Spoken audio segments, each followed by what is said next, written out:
All right, folks. This is a 66 Mustang. What I want to show you folks is a starter cutoff system. I'm not going to say it's a switch. It's more like a relay. I'm going to show you what's involved. There's no hidden switch to push. There's no hidden button to push. I'm going to show you how it works. Let's bring you around to the car. It's basically a Bosch style relay. Okay. And I'll show you how I got this to work. I'm living in New York City, got an old car. This will work with even a Dodge Dart. Okay, anything with a starter solenoid, that's how this is going to work.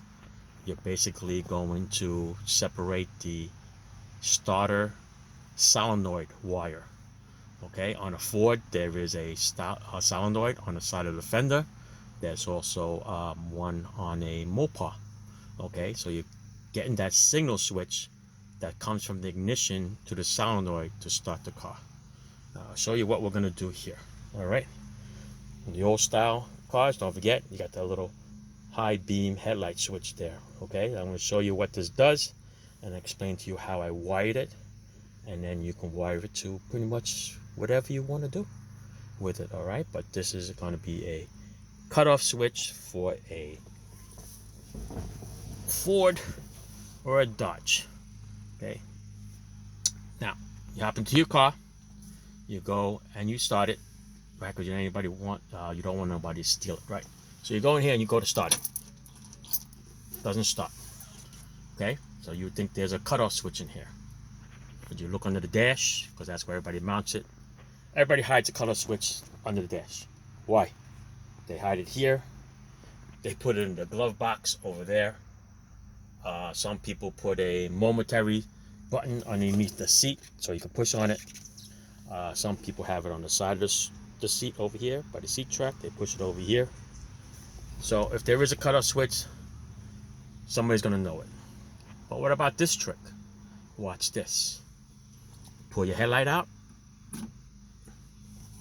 Okay. Wait for it. Okay. Watch. Won't start, right? But now watch. On this car, when I put the high beams on, there's going to be a little red light that comes up here. See that? The high beam is on. I'm going to show you off my son's neon right there. Okay. Low beam, high beam, right? When the high beam is on, that red light is on. Watch this. See that? Shut the high beam off. Shut the headlight off. Do whatever you do. Car runs, drives, does whatever you want to do. Just don't forget to shut the headlight off and the high beam off. Now when you go, do whatever you got to do. Shut it off. Come back. Doesn't start. Okay? What happens when it doesn't start? People goes, oh, I wonder if the battery's dead. So what do? They pull the headlights out. And they see the little glare off the headlight. No. We got battery power, but still doesn't want to start. So what could it be? Hit the headlight switch. Turn on the high beams there with the little red dot. Boom! Shakalaka. There you go. Okay? That's a nice little cutoff switch. Nobody needs to know about it except for my YouTube channel here. Shut it off. Shut off your headlights because you can drive around with your headlights all day. But of course, if you forget to shut off the high beams, watch this. Okay, put the high beams on. If you leave the system just the way it is, what's going to happen is you defeat the whole purpose. All right? A hidden kill switch is exactly what it's for. It's supposed to be hidden. Nobody's supposed to know how you did it. Okay? So, let's go underneath the hood and I'll show you what's involved. Follow along, people.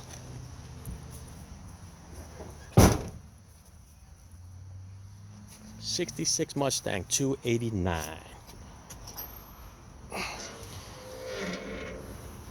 Here you go. besides the regular cutoff switch that everybody has, you spin that off, you take the knob, you put it in your pocket, lose the knob, and then you're screwed. But anyway, this is what we did here. On a Ford solenoid, there is one wire right here that comes from the ignition. It's just a plug-in wire, looks just like this.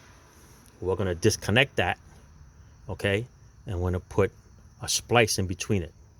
Okay, so once you pull this wire out, that is now going to be the ignition switch. It's going to go through a relay and then come back out and touch here. So what's going to connect these two is a relay from the high beam switch. Okay, I went from here to the back of the headlight. Find out which one is the high beam. On this one, it's a green one. Just strip the insulation a little bit, tap into it. So when you put the high beam on, it'll provide 12 volts to a relay, and the relay goes to a ground. I took a good ground right to the battery cable. So you put your high beams on, the power goes through one side of the relay, it gets grounded over here, makes the connection, and it makes the connection from the ignition wire, which is the one that we just unplugged, onto the solenoid, and the thing starts. All right, simple. Let me show it to you on a little drawing, all right? Little Fugazi drawing. Hope you guys understand my writing. All right, so here it is, nice and displayed. This is an actual Bosch relay, Bosch brand, nice heavy duty one. Okay, the one that I bought from AutoZone is a RL45. It's not a Bosch relay, but it's a 40 amp relay and has a little bracket on it so you can screw it onto the body. That's what I did with that one, okay? But this is the way it's going to be displayed. There's also a nice connector with the 4 wires. It has an extra one for the middle in case you want to run something else to turn on. You can either turn on, I don't know, a light or whatever you want. It's a universal one. It's a RS40. That's the insulation socket. All right. So now, the way it is, I marked it. You're just going to use the 4 terminals over here. You're not going to use the one in the middle.